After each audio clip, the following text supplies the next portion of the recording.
ఆమె ఎవరి దగ్గర పనిచేస్తుంది? ఆయన యాక్సిడెంట్ సీఎం. రేవంత్ రెడ్డి గారు ఫైటర్ రేవంత్ రెడ్డి గారు ఫైటర్, పోరాడిన యోధుడు. భారతదేశంలో ఇట్లాంటి యోధులు చాలా తక్కువ మంది ఉంటారు. ఈయన యోధుడు. ఈయన పోరాడి కష్టపడి తనేందో నిరూపించుకొని ముఖ్యమంత్రి పదవి తెచ్చుకున్నాడు. యాక్సిడెంటల్ సీఎం అయితే నాన్నగారు చనిపోతేనో, నాన్నగారు వారసత్వం వస్తేనో, ఇంకోటి వస్తేనో, నీలాగా పులుసు వండి పెడితేనే వస్తుంది.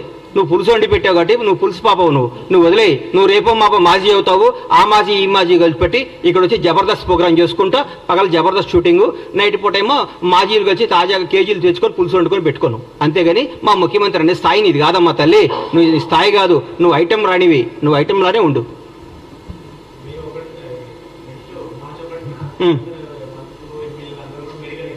ఎందుకు? మేము పగలగొట్టిన మేడిగేట్ ఎట్లా చూసుకోవడానిక?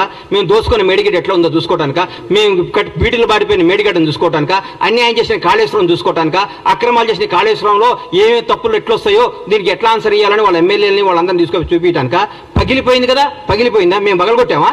మా ముఖ్యమంత్రి గారు, మా ఎమ్మెల్యేలు, మా మంత్రులపై పగలగొట్టి మీరు చూపించామా? మీరు కొట్టిన దాంట్లో పగిలిపోయింది. తప్పు ఒప్పుకోండి. దీన్ని బాగు చేయండి రా మా ప్రభుని ముఖ్యమంత్రి గారిని కోరుకోండి. దాన్ని ఎట్లా రిపేర్ చేయాలో, దాన్ని ఎట్లా ఓవర్కమ్ కావాలో, దాని ప్రజలకు ఎట్లా న్యాయం చేయాలో ఆలోచిస్తున్నాం. కానీ మీరు మేడిగడ్డ చూస్తేంది? పగిలిన మేడిగడ్డ అతుక్కుంటుందా?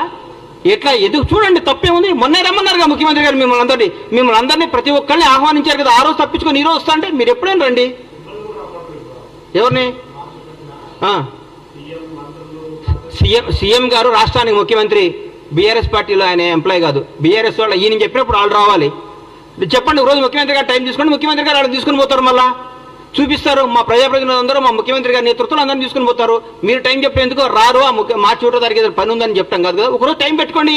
ముఖ్యమంత్రి గారిని రండి, సార్ మేమేం తప్పు చేసాం చూపించమనండి. ఆయన పక్కాగా తీసుకుపోయి మీ అన్ని సమస్యలు చూపిస్తాడు మీకు ఆయన.